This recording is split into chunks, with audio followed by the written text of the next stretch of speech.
everybody. I am your host, Chrissy with Wine, Wealth, and Tea. I am so happy to be back.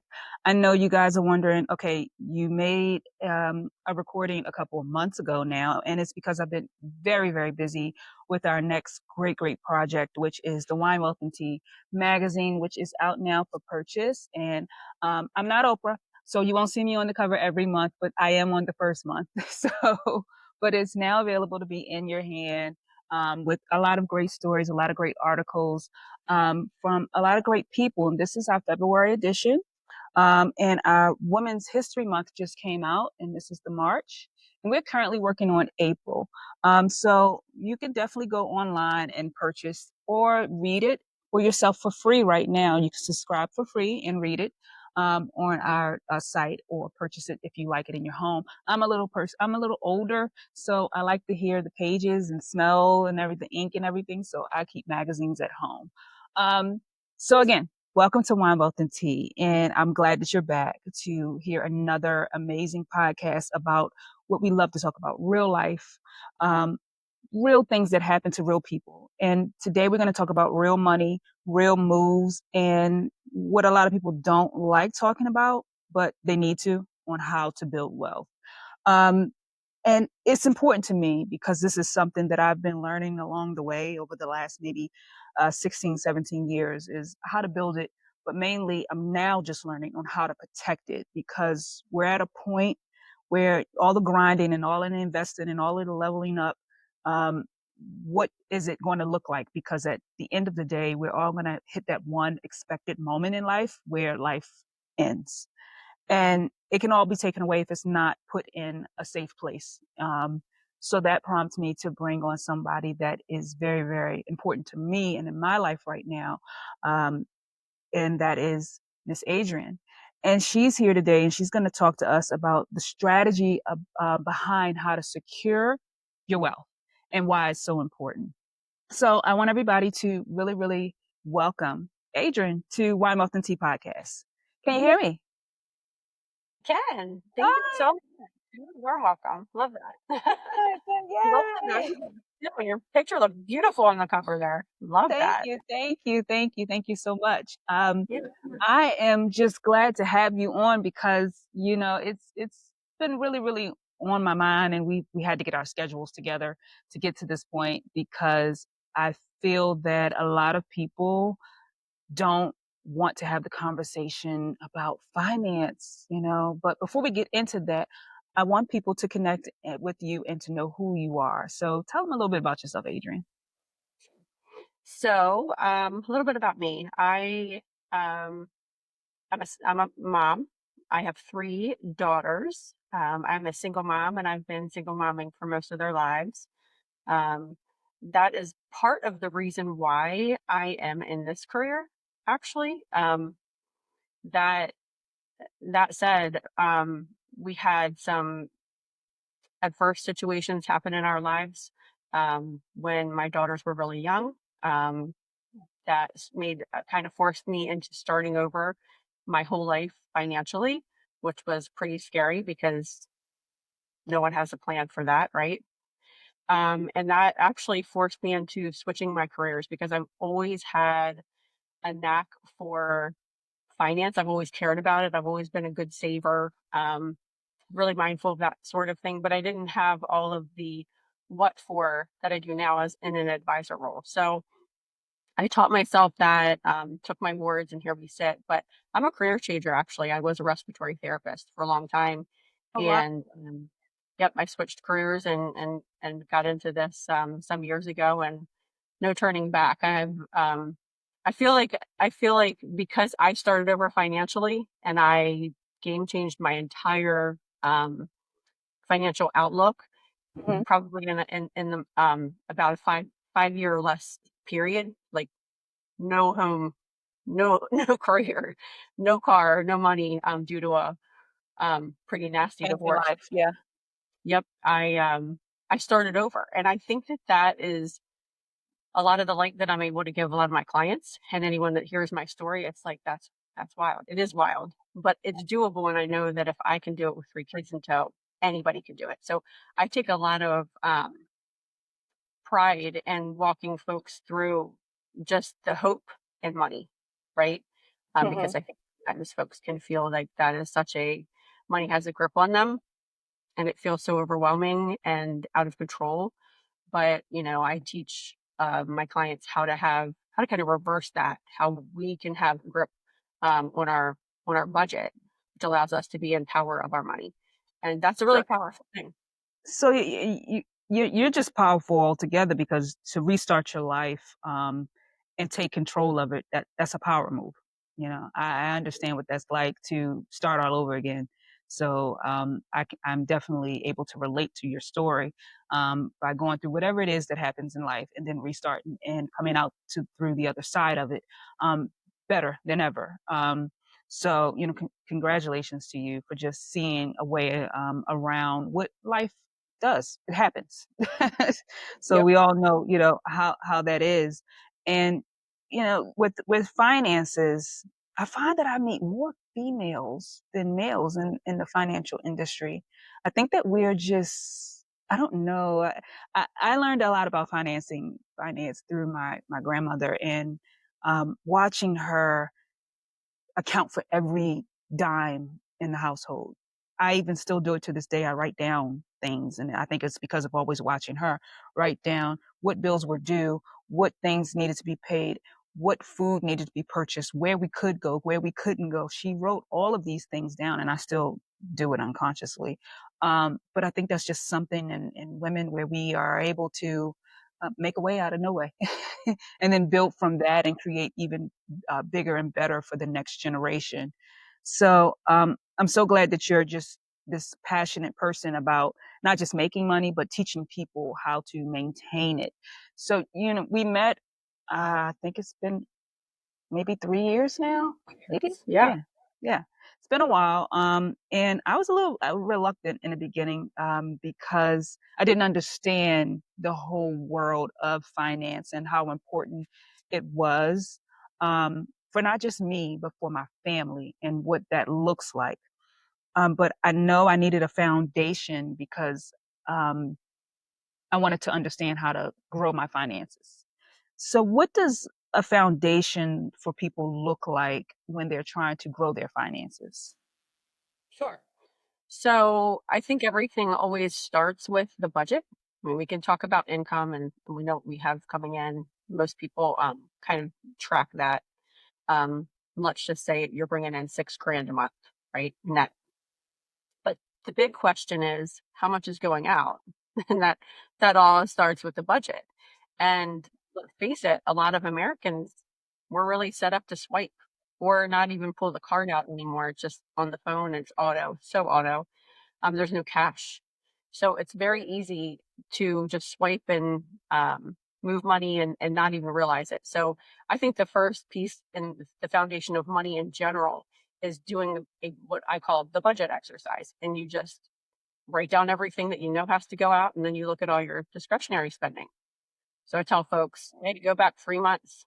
Never pick December or November. Those aren't fair. Any other month, like let's say January, February, March, and write it down. Starbucks, I mean, that's restaurants dining out. Categorize it. You know, Starbucks, all the things, all Amazon's, all the things, and just Listen categorize. and listen, guys.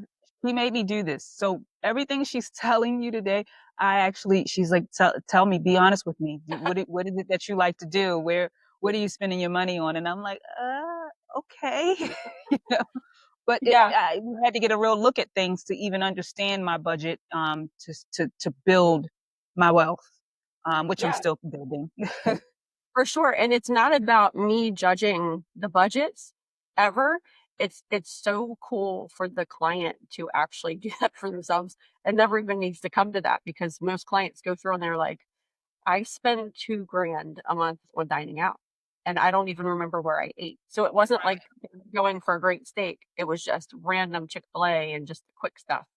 Um, and It's almost people a will, reflection moment. yes, yes, it's a reflection moment, and it's an epiphany that most clients have, and they say, "I can't believe we were doing this. This is," and they want to change it. It has nothing to do with me because I'll never tell anyone how to spend their money. That's not my place. I want people to be mindful. And listen, hey, if we're spending $3,000 a month frivolously that we don't want to spend, guess what now? You have $3,000 a month to do something great with. So we're either Right. saving it, right? You've never gone on a vacation for 3 years. Well, look, you can do that with 1 month savings. Um, Right. it's it's pretty powerful, just that exercise in general, I think. That's amazing. I mean, you know, doing this exercise taught me the importance of having emergency funds, trying to also teach my daughter about budgeting and what generational wealth can look like and the financial cycles of it all. Um, but what do you think the difference is between budgeting and wealth building? Right. Great question. So let's go back to the in, the out, and the surplus. So we always want to know what's coming in, right? We always want to know what's going out, which is as a result of the budgeting exercise. And then this is the $1 million question. What is my monthly surplus? And it's the difference between the two, right? So yeah, I can you re-ask that question? I'm sorry. Just Yeah, we're lost just talking focus. about, the difference budgeting versus wealth building. Yes. So So the wealth building comes from the budgeting. So sorry about that. no, no, The no. wealth building comes from the budgeting. So once we budget and we know that we have, it could be $500, it could be $5,000 a month in surplus. That's where we go. Okay. So what are your goals? What are your goals? What can you do Different. now? Everyone. It could be just, I just want to retire. I want to retire on time or early or whatever that is. It could be, I'm pretty sure we're set for retirement. Let's say that this family or this person is. And I really have always just wanted to have a boat, a lake house, a beach house. Right. I just want to leave money to the kids. It could be so many things. And then we just start planning. But we can't plan and you can't build wealth if you don't know what your wealth Your is and your budget wealth is comes right. from the surplus. So that's your Um, core foundation, understanding your budget to begin with in order to plan out everything else and to get to the other side of it. Correct. But also, big point here is that surplus isn't, let's say it's 5 grand. We don't put 5 grand into that plan, right? We need to be very realistic. So tires blow, roofs blow off, siding falls in a storm, all kinds of things, lifes, right? Right. Yeah. So we always want to make sure that we have money into the savings. Let's say emergency savings is built. Okay, now it's time to reposition to this, but you still have to have some sort of flux in um your budget. So we just take usually like a half to start and start planning. Okay, so you have a $5,000 surplus, let's just say, and take 2,500 of that and let's start doing something with it. We'll Doing check in something with 6 it. months. How does that feel? Oh, you still have a lot of extra just sitting around? Okay, let's throw another 500. Let's throw another 1,000. And then we kind of just, it's very DIY and it's very customizable, a plan. Let me tell you that it was very important to me when picking a financial advisor, which I feel so adult when I say that to people. I have a financial advisor. Um, it was very important to me to have a woman, but not only have a woman that had a background that was familiar to me, being a mom, because then you would be able, or someone would be able to understand. And I'm not saying that everybody needs to go out and find, a woman and a mom or a single mom or any of that. I'm saying what worked for me. Um, I needed somebody that understood my fight in all of this, the things I can and cannot do, the things I want to do, and how do we get there. So that was very important in our conversations that we had frequently. And the availability that you were able to give me. So I often say this to people: you need to run your life like you would run a business. So you need a financial advisor, you need a therapist, I have a nutrition specialist now, you need a life coach. All of these things take part in a way of how to run your life to get you to your goals, to help alleviate some of the stress. And you don't know everything. I don't know everything. It's oftentimes I'll send you an email and be like, how do we get here? Or am I not understanding this part of the paperwork? Might be a little reluctant because I'm not too sure and I don't know, I'm not educated enough on that. So educate me more. So I want us to like keep it real and relatable to people and talk about what investing looks like because I was told to start investing a long time ago. A long time. I come from a family of the generation before me was just starting to learn how to invest. So I'm second generation of investing. Well, yeah, second, third generation of investing. But even with all of that, I still didn't invest when I should have. So what are some of the key points on investing? Sure. So first, I want to go back to something that you said, and it made me think of something. You feel so like bougie. That wasn't your word, but that's my word. Yeah. Being bougie. Yeah, Um, I feel so adult. that you have this financial advisor. I have to say this, and I tell everyone that I meet, like initial meeting, I'd say this to everyone, even before they're onboarded. I believe that everyone should have a financial advisor. And the reason for that is if you're bringing in an income, you should know how to manage that. It's unfair to just get out here and start adulting and not kind of have a little bit of knowledge behind that. Yes. And that's what I'm here for. So, I also am not a fee-based advisor. There are those out there, right? And that's fine. But I choose not to run my practice that way because of what I just mentioned. I believe everyone, no matter if you're a minimum wager or a multimillionaire, it doesn't matter. Everyone deserves a financial advisor because the Yeah. multimillionaires may have lots of money coming in, but there are lots of tax implications that come with that. And tax efficiency strategies are something that they need to be in the know of.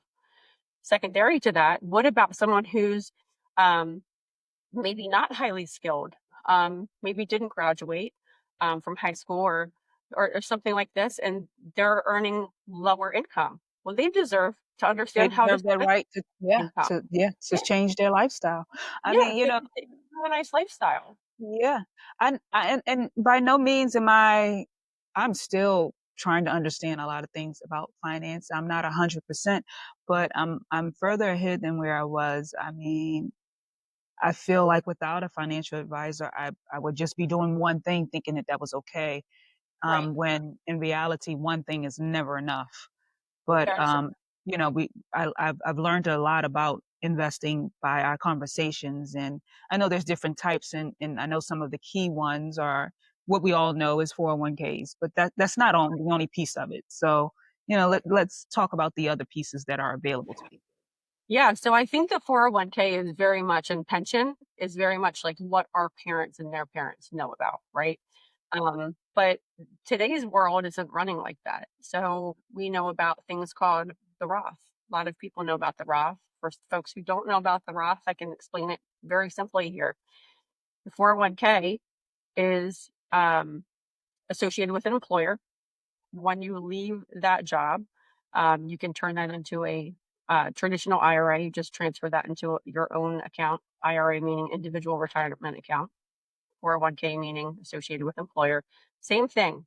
It's just one is in your account, one is associated with the employer. Okay. Aside from that, those are both taxable accounts. So in retirement, those are taxable. Now a Roth account, and sometimes we just throw this little wrench in there. Sometimes the 401k. So anyone that's listening to this, please check with your employer. Sometimes the 401k plan with your employer has a Roth option. And if it does, you should absolutely opt into that. Why?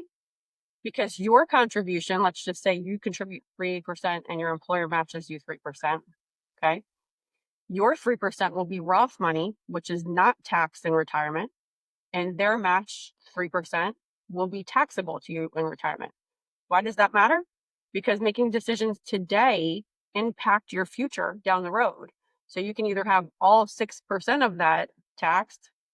That's not the best idea, right? Or 3%, your 3% not taxed and there's tax. It's a more beautiful picture in the future. And we forecast that. So we can actually tell people, hey, this is exactly how much you'll pay in taxes. This is how much you'll have at retirement. This is when you can retire. So back to the IRA, your individual retirement account, let's just say you're a business owner or you're working in a trade, it happens all the time. That's not offering that. They don't offer benefits, right? Or there's no match. If there's no match, well, just get into a Roth if you qualify for that. Which I So hate that. I love a match. a match, A match, you guys, is free money. free You money. want a match. You want a match. I Exactly. learned that very early on. If they're not matching, I can't date them. I Definitely. can't I can't date them. I need a match. So Right. make sure if you are investing with the companies that you work for, find out what that match is, what that percentage is. Some companies want you to have a max of 3% that you're giving in order for them to match you, meaning that you get now 6%. Um, and that's important. And every time you go up, they go up. So, you go up 5%, now 5%. Now you got 10% that you're being matched into. And that's just a little something that I know. Yes, yes. And again, if you can put your match in as a Roth option, a lot of 401k plans are offering that now. Then do that because again, in the future, you'll be taxed less on your retirement money, and that's everything. I mean, being on a fixed income and having to pay taxes, higher taxes than you plan is definitely impactful. But back to the Roth, everyone is learning about the Roth. If you didn't know about the Yeah. Roth, let's learn I it now. didn't know about it until you told me. Honestly, I had no idea. Is great. It's not associated with your employer. You can do it on your own. Like it's like who cares what your employer is doing? Like do that and do that so that you're winning. But yeah, Chrissy, like do it on your own, right? So we learned IRA, open that up and it goes up about $500 every year. But this year for 2026 contribution, it's 7,500. So you can put up to 7,500 into this account and you have up until not the calendar year, so not December 31st, but the tax year. So some folks hustle up and get that tax return and throw it in there. And Throw it in listen, there. if you can't do 7,500, it's better than a zero to put something in there. And then once And you that brings me to my another point in all of this. A lot of people think that they have to be a perfect timing in investing. So it's not. It really isn't. Like Adrian just said, it doesn't have to be. Some money is better than no money. And you don't want to wait until, like a lot of people say, I want to wait until I'm making 150,000 a year before I buy a house. No, or before I start investing. No, you 1% is better than no percent. right. So, just don't worry about the timing part of it all. Is what I've learned along my journey. So yeah, I'm sorry. I'll let you continue that. That was just something that stuck out in my head. A lot of times people are like, I can't do that right now, but you can. If you're Most if people you're can. buying Starbucks every day, you can do that. Trust me. Most people can. So I have plenty of people who started on $50 a month. It's something. And yeah, yes, maybe they didn't get to the 7,500 for this year, or last year they didn't get to the 7,000 max. That's okay. Something is better than the zero, right? They're doing Yes. better than someone else. And Yeah. again, once that window closes on the year, so next April, that closes 2026. You can't go back and contribute to 2026. It's done. The book is closed now, 2027. So again, like Chrissy said, you know, $50 a month is better than nothing and not Yeah. contributing at all. I always tell folks this too. The decisions that we make today are going to be so impactful down the road, whether it's a good decision or a bad decision, right? So we're always at crossroads. And when we say, hey, I can't afford the thing, I beg to differ. I go back to the budget, and you could say everything feels tight. Maybe for some it truly is, and I honor that. But for some, it's not. And we would go spend however much on a cell phone or however much on this, that, and the other, foolishness maybe that we realize, and we could have spent that on our future. The bottom line is choices that we make today highly impact our future. So just those little tiny tweaks now Will help can you later allow you to on. actually retire. I hope my friends are watching because I got so much grief for not going to go get a new cell phone. And I was like, that's just not a purchase that is just that, important to me. I'll ride this out until it's time to really get another one. And I Right. wrote it out and This, by the way, I did not throw that out there. right. No, no, no, no. I just thought it was so funny that you mentioned cell phones, and I'm like, yeah, well, I'm one of those people that, I didn't do the purchase because cell phones is like a car, two car payments, and I'm just like, I just don't. Yeah. Why? Why? And I'm not in the habit of purchasing things that require payments. So for me, when I'm getting a cell phone, I'm buying the whole phone. I'm not taking it to make payments because those type of things are chipping away at my investments of other things that I'm working on. So I'll save up $1,500, $2,000 to purchase the phone instead of buying the releasing the phone, because that's what you're doing. You're leasing it and paying $30 to $100 on it a month for 15 to 18 months. You do what you have to. So I'm Hmm. not coming down on anyone that does it that way. I'm saying it doesn't work for me and my mindset and the things that I want to do. Because in the long set, I don't own Samsung or Apple, which you should invest in. Look in some of their, whatever you can buy. If I'm all in the habit of, if you purchase it, if you buy it, then you should invest in it. That was something that I started with my daughter a long time ago. You like Jordans? Fine. Let's go find some stock. Okay.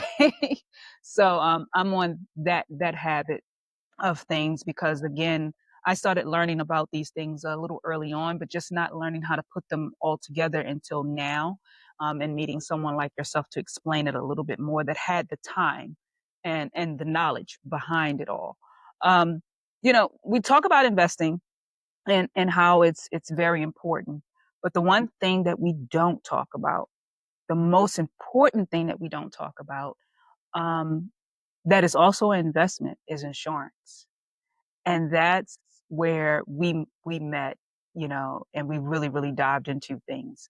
um for me, first of all, coming from the Black and brown community, it's something that we don't talk about. We shy away from it. I don't know if we think we're going to live forever. I don't know. But it's not a conversation that is had in our families, in our circles, but it is something that everybody that breathes has to face. Even the birds and the bees, eventually they are going to leave.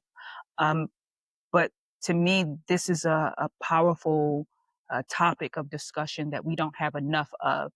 And I wanted you to explain to people that insurance, what it is and what it's not. So let's start there. What is insurance? Okay.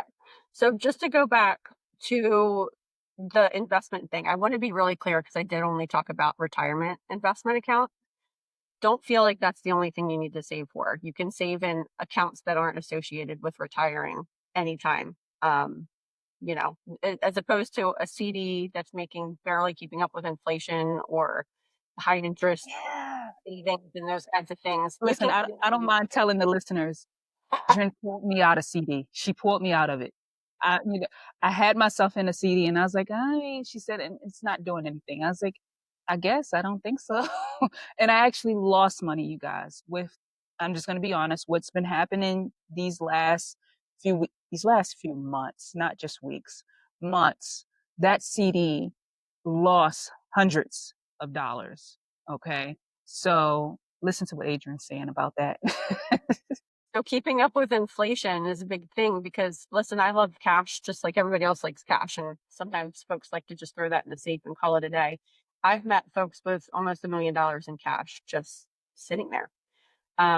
The problem with that is understanding money, inflation diminishes that. So next year, a year from now, right, that is worth less. So there's no protecting that. Like I think people think that they're protecting that money, but they're really losing. So that's where the market comes in handy. You get into the market, and if you're not, I like aggressive, right? But if you're not aggressive, you don't want to be aggressive, and you're nervous of the market. You can very much be conservative, and you can just maybe pace with inflation, so that at least you're not losing money. There's a lot to talk about in the way of that. I just wanted to bring up the fact that you don't have to just save into retirement accounts in investing. You can put money into other accounts where if you need the roof or the siding or something like that, or a big expense came about, you could then have that money's there and just uh, come back right to your bank account within about 3 days. It's not a big deal. Very tangible. No penalties for taking that out or anything like that. Now, Um, when you are taking those things out, and this is just a question, that I'm thinking about now. You have to explain to where you're investing in and why it has to be taken out, correct? No, No? Okay. nope. Wow. If you have a 529, that's associated with education. So that Yes. now K through 12, trade schools, anything associated with education. So that's earmarked for that. Retirement accounts, so IRAs, Roths, and the like, that is associated with retirement. But when you're talking about just like a, brokerage account or TOD account or something like that, Yeah, those you're right. accounts are, yeah, those accounts are not associated um, with anything, you know? You're absolutely right. I confused the two. I know that with 401ks, when you're investing at work, you do have to explain yourself on why you're moving monies around or what do you need it for and show proof of that. But when it Oh, is a right, to 529, avoid penalty. Sometimes if yes, you try to pay avoid the penalty, taxes up front. it might change. Yeah, Right, right. But those 529s, you don't. You pay the taxes on it up front, and it's movable. And I'm saying that from experience. Again, in moving things where Adrian has told me it'll benefit me more than where it was benefiting me less. So I listen to my advisor as much as I can. Sometimes I'm a little hard headed, uh, okay. I'm but here I do. here to offer recommendations and put Yes, yes. literacy behind my recommendation, right? Yeah. I mean, because Thing sometimes is your you just decision. can't be around it, you know? Sometimes you're just not ready and it takes a Yeah. moment. So and it happens. It Yes. happens. That's what someone an advisor is doing just that, advising you. They're not telling you you better. They're telling you, I think you should. This would benefit you. This will help you. It's up to you. If you, I can lead you to water, but I can't make you drink it. You know, Right. And the it's why behind it is so important. Just the right, recommendations in that literacy piece to make it. I always tell folks at the end of the day, you should rest your head on the pillow having implemented your plan because you understand it, you know it, and you love it, not because you're confused. Because if you're confused and you implement it and you're confused, now we're just a mess. Now we don't feel any better about doing the thing. And right. that's never what I want for anyone. So, um, but moving forward, I know you asked the question about insurance. What is it and what is it not? So there are different types of insurance. Let's start with the first piece. The most important piece, I believe, is protecting your income.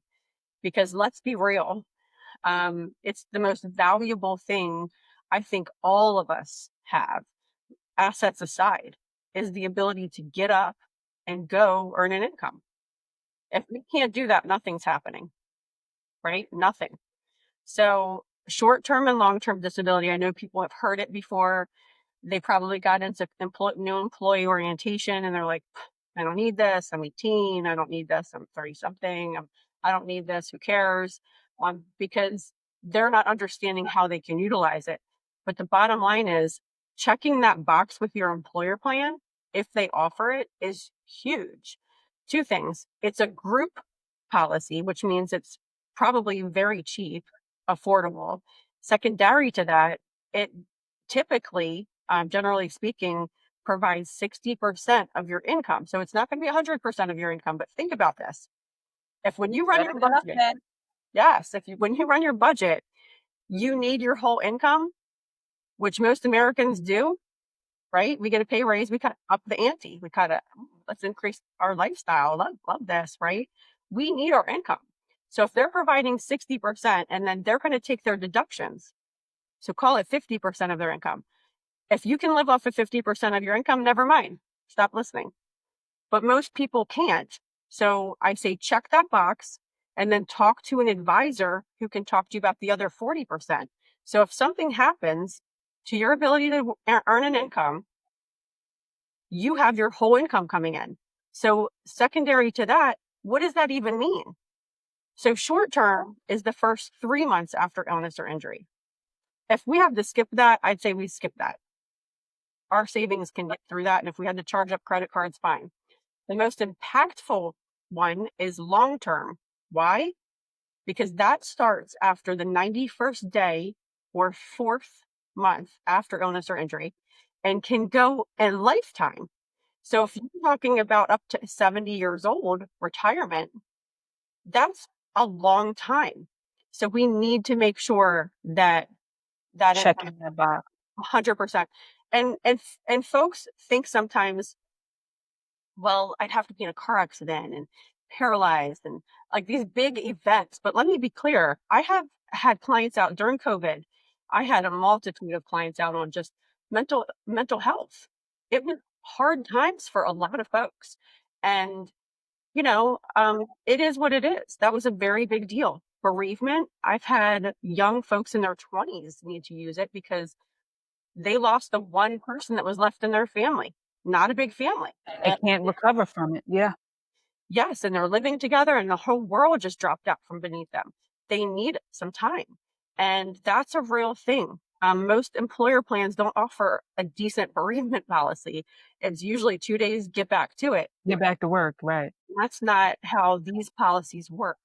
So, and I want people to understand that Adrienne is about to really, really get into something that a lot of people, and I've been telling people ever since you told me about it, um, what we're about to dive into. It's another part of insurance that will cover your income in the event that something should happen in your life, and it's not just the regular ones that you're used to checking off. This is an addition outside of what you're checking off because sometimes you can't wait the 6 weeks.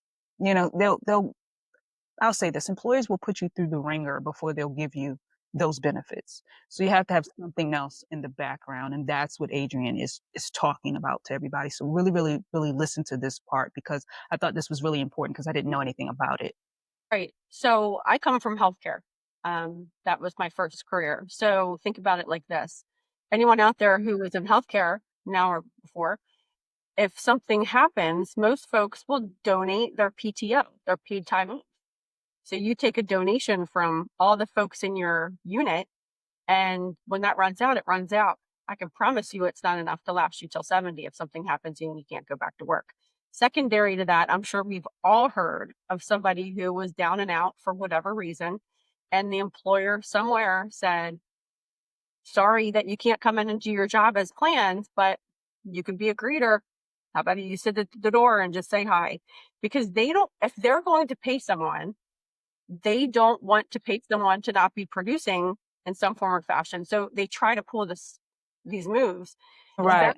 important that you don't just have these policies, but that you have an advisor who understands how to read these policies in the ins and outs, because not all policies are the same. A lot of employer plans get like a frowny face, just from stories that you'll hear. But if you get into the right policy, those policies show up for you when you need them. They're not worrying about sending you back to work when you're not prepared to be back. They want you to be at home and heal. That's really important. I would tell people to please talk to your financial advisors and understand the different types of policies that you can get outside of work or whatever work may offer, because it's more to these levels of policies that are offered. I'm a person that I don't just take what's offered to me at work. I pad it with other things because work is work and there are limitations to what they can give you. And when you're the head of your family, as I am, you want to make sure everybody is still provided for in case of an emergency because you never know what that looks like. Which brings me to the importance of what it looks like to have life insurance. Okay, so let's talk about the realness of life insurance. Sure. So this is always my second recommendation. So income protection is always first piece of defensive planning, and secondary to that would be life insurance. And that pretty much checks both of those boxes for defensive planning. And then we can start offensive planning and talking about that investment, saving, growing money, wealth, right? But let's talk about life insurance for a minute. So I'll just say this: none of us are making it out of this place alive. We all know that, period. There's no getting Okay. around it, right? So today we're 20, let's just say, and we're invincible.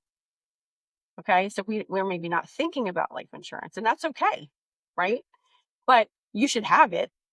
Why? Because by the time you think about it and it does become relevant, right? We have grandkids and we're retiring and this, that, and the other thing, right? It's too late. Why is it too late? Well, when you're 70, 80 years old, it is so expensive because it's it's it's based on, Chrissy, your age and your health, right? So the older we get, the more the premiums increase, right? It becomes more and more unaffordable. The younger you are, it locks you in at your young, healthy rate. And they look at your health record. So I have even seen babies get declined from life insurance. So the point is, the sooner that you can get a policy, whether it's for yourself or a child, the better. Because, like I said, things happen. And if something shows up on the medical record, which underwriters will look at, um, that could be an automatic decline for life. Secondary, I want to touch on this because this is very important. A lot of folks think, well, I have this with my employer. That is fine. But when you retire, don't forget, you don't just lose your health insurance and all the other things.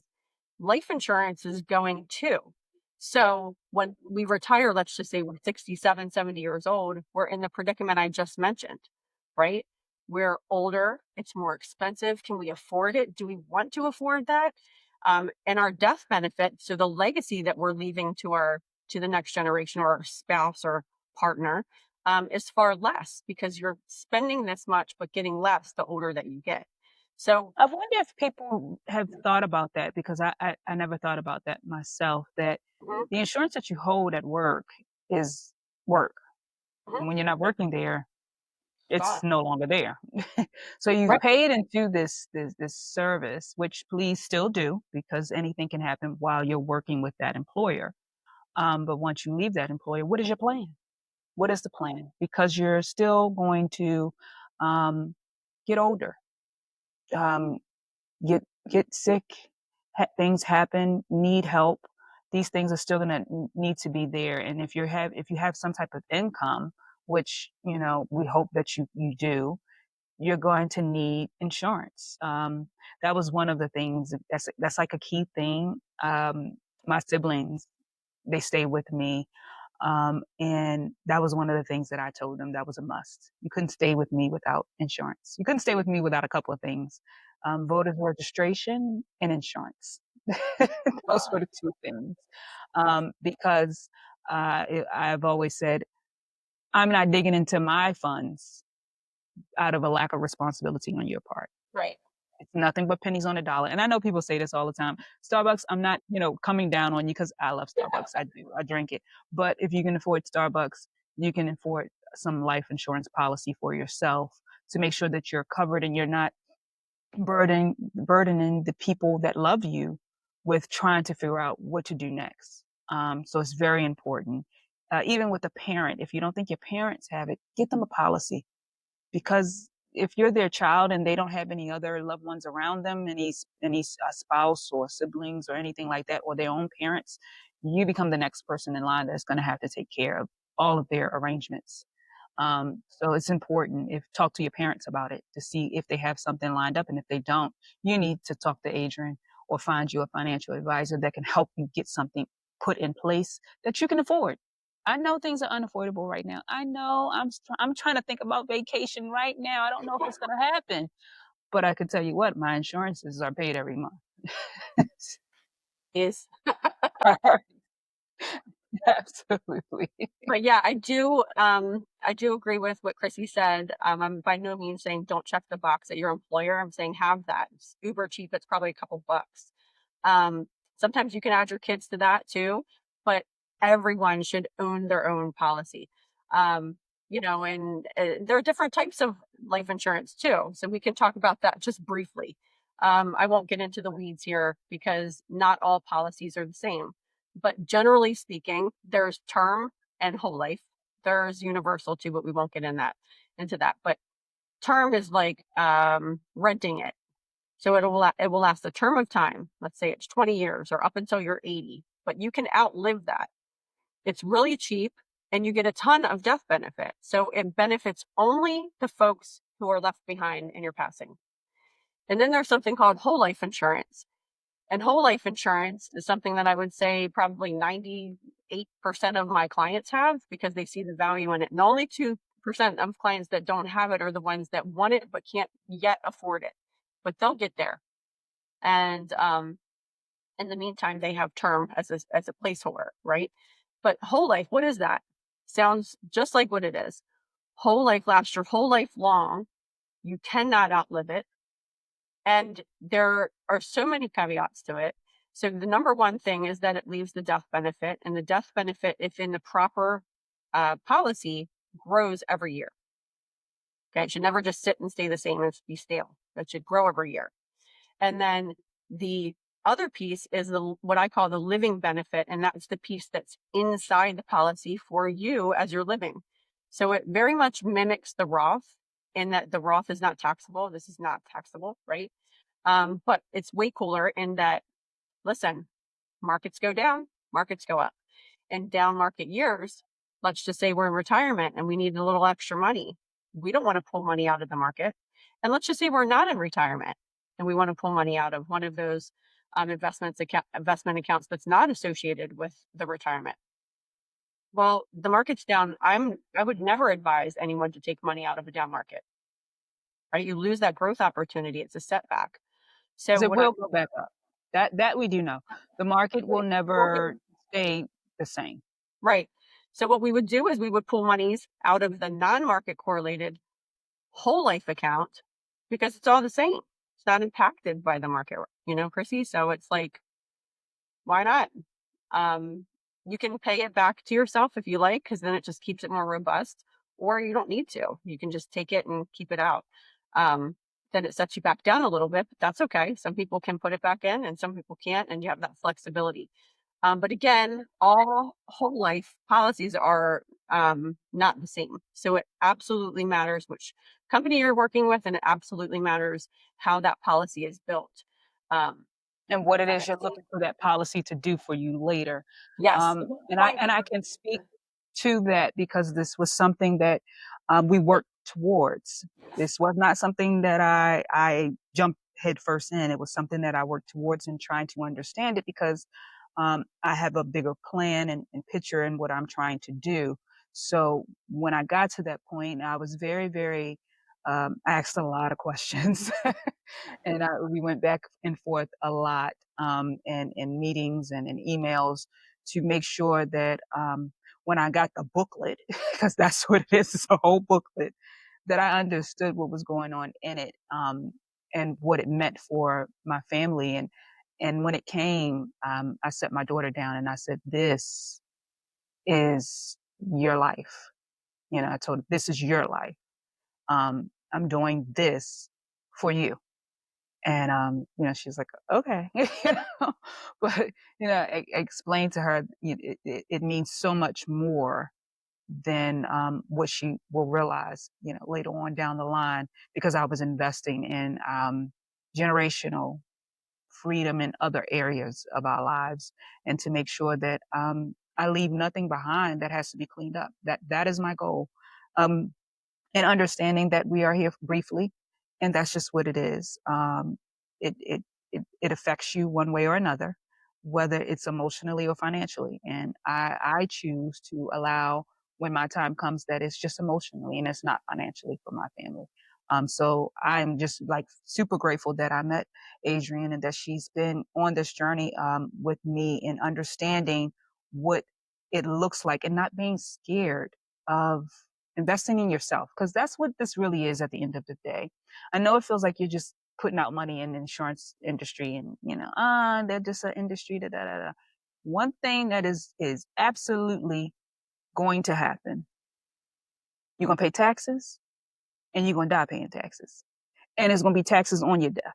So, you have to prepare for all of these things without leaving it on somebody else. Allow them to grieve and to process, but not to have to grieve and process and then figure out all of the things that you left behind. So that was very important to me in understanding what that looks like and then protecting what I built. So that's the next strategy that me and you are working on, and now protecting the things that you've helped me put in place. And how does that really look for people? How do they protect what they've built?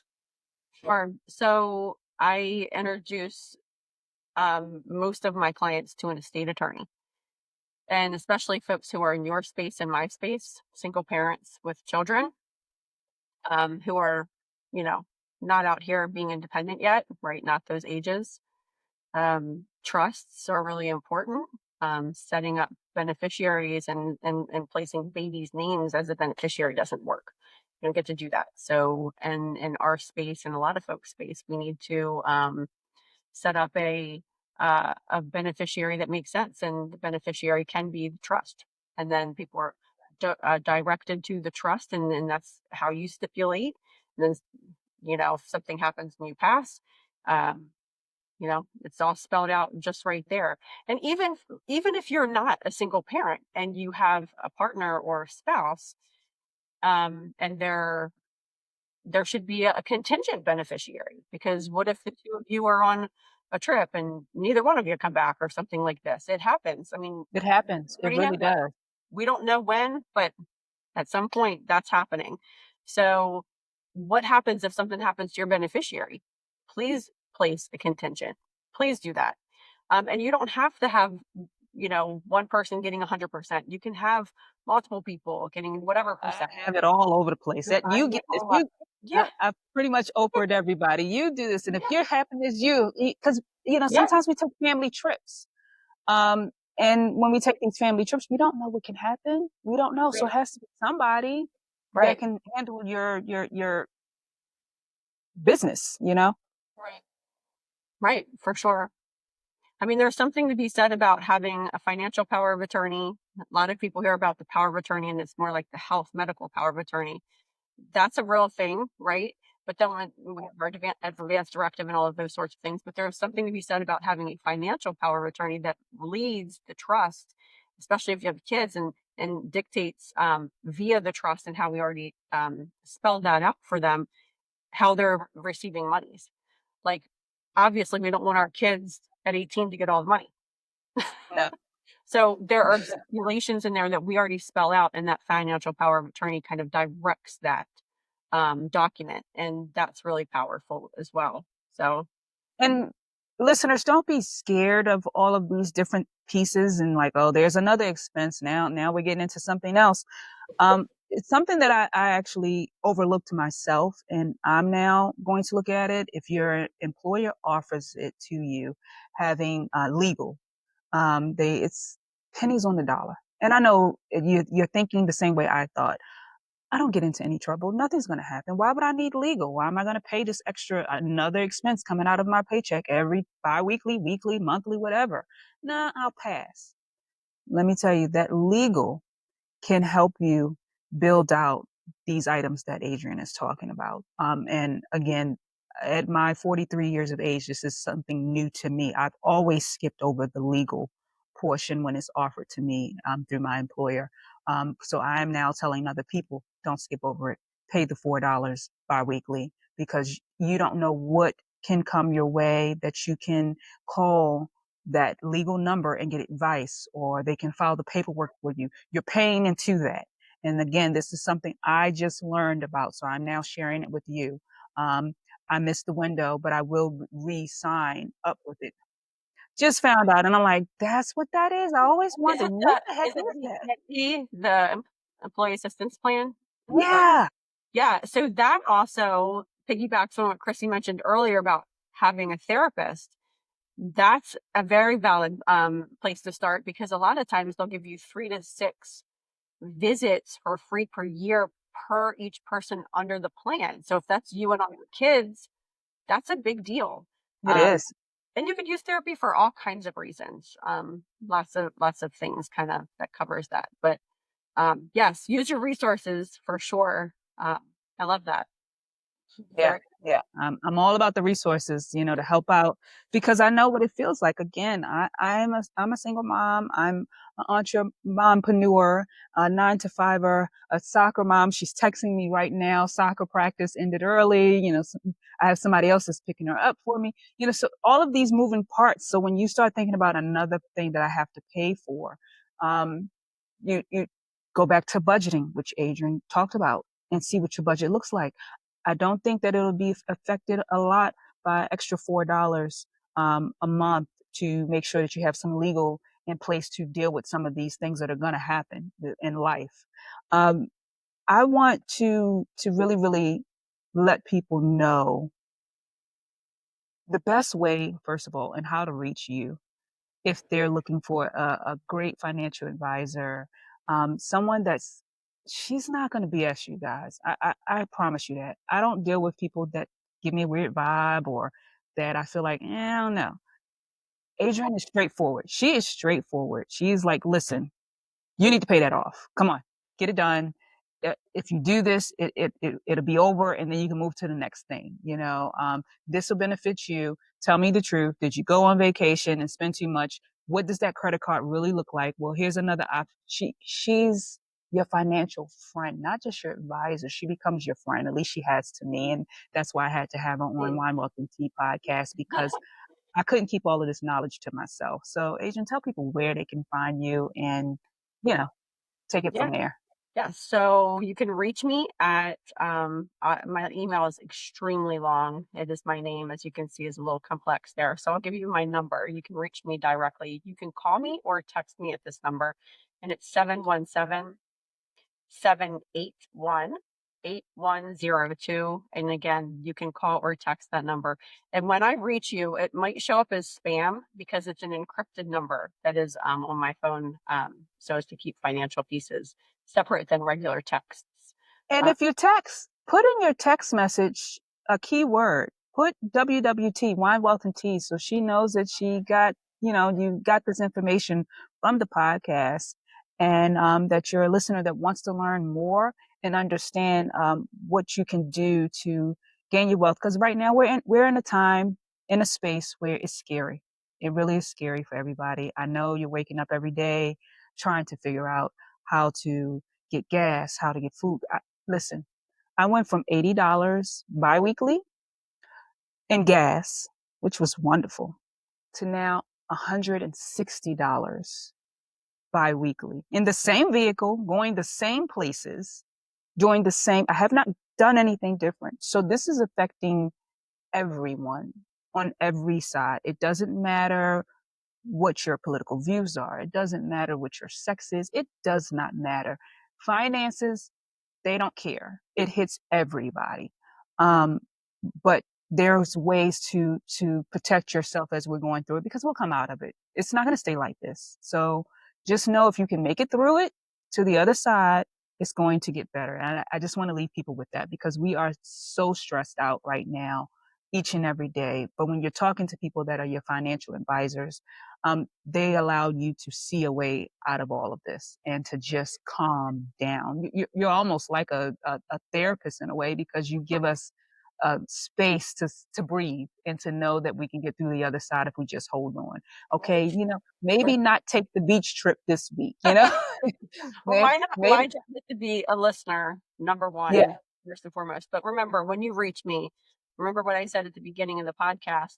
I'm not a fee-based advisor, so you're not going to get billed for service for giving me a ring or sending me a text. That's not how this works. Just wanted to remind you of that. And secondary to that, piggybacking what Chrissy just mentioned, this is this is a lifestyle that not everybody has, but can. So all these little twists and pivots, all this big stuff we just talked about really comes down to little teeny tiny steps that I will walk you through. Like I said, estate planning, we're talking about that. That's something at the very end that we talk about. And that could be 3 years, 5 years down the road. So don't let it overwhelm you. This was a lot of talk and a little bit of time. That is not how we implement things. We phase things in, we do things that feel comfortable and make sense to the client. Yeah, some people come in and they go whole hog and they do it all the first year, and some people don't, and that's okay. But yeah, I feel like this is just a big lifestyle piece that some folks have been doing for generations over generation over generation. And you'll see those people because they have generational wealth. They already have it. But you might be the one who's starting that in your family. And that's okay. Um, that's okay. I'm that. I'm that. Maybe Chrissy's that. Yep. Yeah. So we're teaching our kids this is the way you do this, and then that will just trickle down.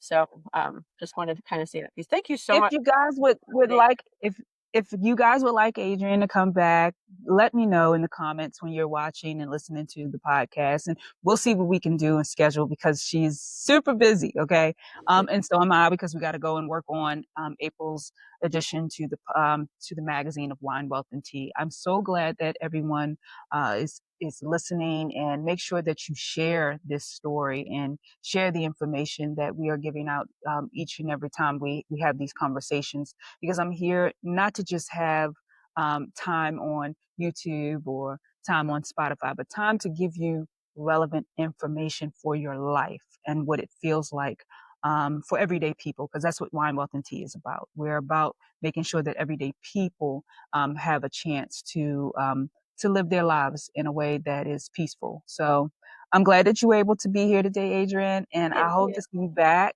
And I hope you enjoyed Wine, Wealth, and Tea and the conversation that we just had. I would love to come back. So let me know. And thank you so much for having me. I appreciate you so much. Thank you. Well, you go be a mom, and I'm gonna go be a mom. And we'll talk again soon. See ya. See Wine on the table, tea in the cup. I hope you enjoyed that amazing podcast we just had today. I just know that we've had so many great conversations and so many more to come. And I am eager to continue to bring you these conversations, whether it be in the magazine, whether it be on the podcast, whether it be through a social media post. I am here for all of it as we continue to grow. Um, I'm your host, Chrissy, with Wine, Wealth, and Tea. And keep listening and keep watching because we have so much more. Bye.